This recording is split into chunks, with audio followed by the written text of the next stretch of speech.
the preceptees to be a bit more cordial and civilized during the debate. I had a very bad experience for the first preceptorship. It was very rowdy and a very heated discussion. Okay, so we just set some ground rules. So how the debate will go. So everyone will have 3 minutes to start your opening statement, after which there will be 4 minutes of break. That will allow you to have time to think about the rebuttals. And at this 4 minutes, I would like to invite everyone from the floor. If you want to chip in for the rebuttals, this is the time to just shoot all the questions out. Following which, again, you have 3 minutes each to state your rebuttals, your other statements that you want to make. And finally, we'll have a concluding statement from each party. So everyone is quite clear, right?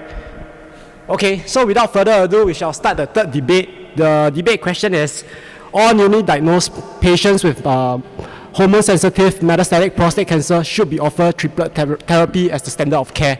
So let's get the proposition to start first. Before we start, can we just get everyone to shout out your name, where are you from, for the rest to know you? Okay, we start with Vincent.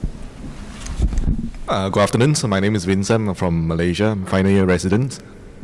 Hi, my name is Danish. I'm from Singapore. I'm a 4th year resident. Hi, my name is Muhammad Azrul. I'm from Malaysia. I'm also the final year of the residence. Right, I'm Alex from Hong Kong.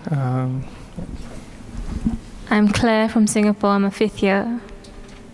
I'm Chloe from Singapore, 4th year.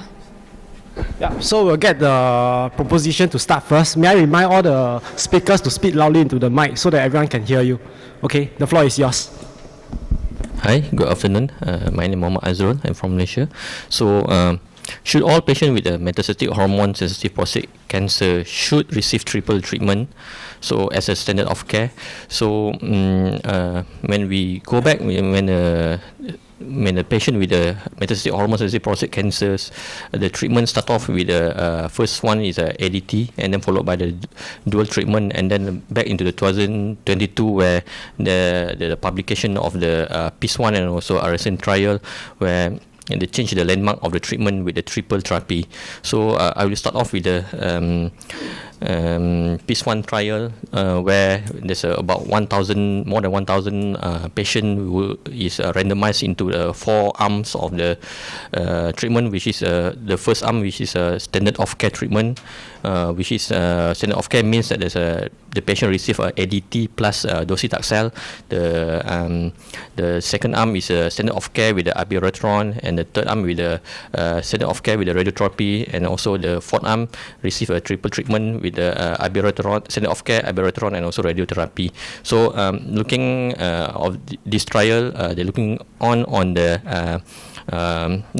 first primary endpoint is the radiology progression-free survival and also overall survival.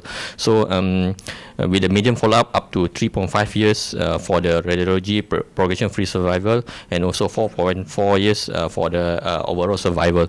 So basically the outcome of this study showed that in patients with a high volume disease of metastatic hormone-sensitive prostate cancer, there is a 53% improvement in the radiographic progression-free survival, and for the overall survival for patients with a high volume disease, the median overall survival is 5.1 years versus 3.5 years.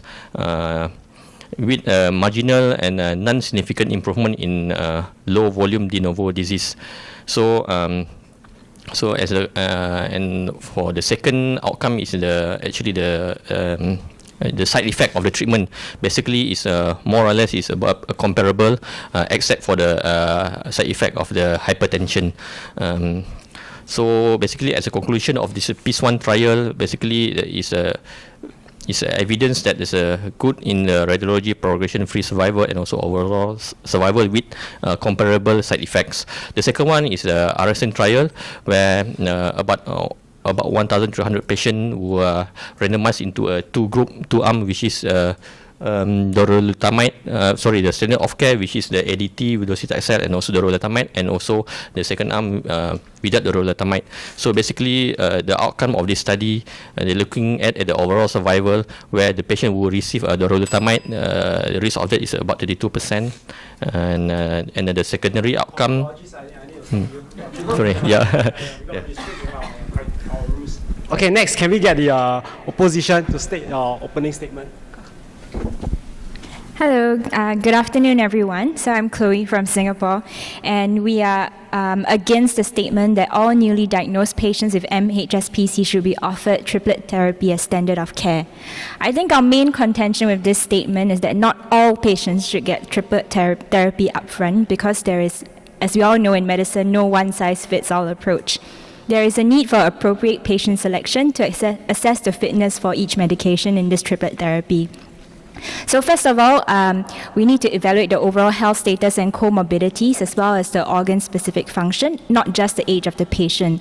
So for example, patients with severe COPD or pulmonary fibrosis causing an increased risk of pneumonitis or peripheral neuropathy and liver impairment may not be suitable candidates for some of the medications. Also, there is a need to assess suitability for novel hormonal agents with the potential to increase the cardiac risk and neurotoxicity. We know that in the Canadian radical study of 2,800 patients, 23% of patients already had pre-existing cardiovascular disease, and the underlying conditions can only be exacerbated by hypokalemia and fluid overload, which can come with these novel agents. The second thing that we want to push through is that there is a problem with cost effectiveness if we insist that all patients need to go to have triplet therapy as standard of care. So as per the ESCO 2023, they presented a cost effectiveness meta-analysis that was done at the University of Utah for multiple treatment regimens of prostate cancer. And looking at, this included 7 clinical trials and included 7,200 patients. Average lifetime costs range from $154K for patients on abipret and ADT to $770K for people on darolutamide, docetaxel, and ADT. So in our country, in Singapore, apalutamide and darolutamide are currently not on the MAF subsidy list. So this is another important factor that we need to consider when we want to make triplet therapy a standard of care. As for the next point, I'll pass it on to my teammate. Okay, thank you. I'm Alex from Hong Kong, and I'd like to further discuss on the 2 trials that our opponents has mentioned, Peace-1 and Addison's. Indeed, it's very exciting to see that triplet therapy increases over survival and progression-free survival.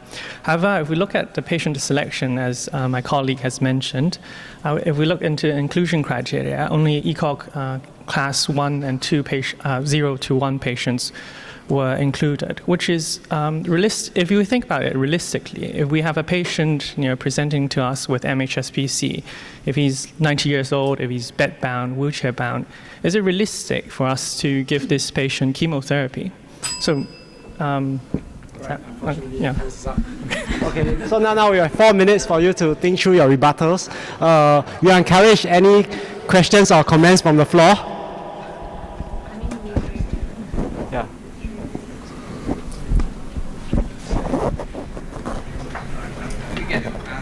Yes, you asked, but they will reply later on. Okay, guys, just a question from my side. Fantastic attempt so far, guys. Now, these triplet therapies are evidenced by Addison's and Peace-1 trials. The trials compared docetaxel with no docetaxel. So they didn't compare ARAT with no ARAT. So docetaxel, is it a bystander, or is it the one that's really making the difference? Or is it the ARAT that's actually making the difference, but we just don't know? What is the truth in this? Thank you. What do you think?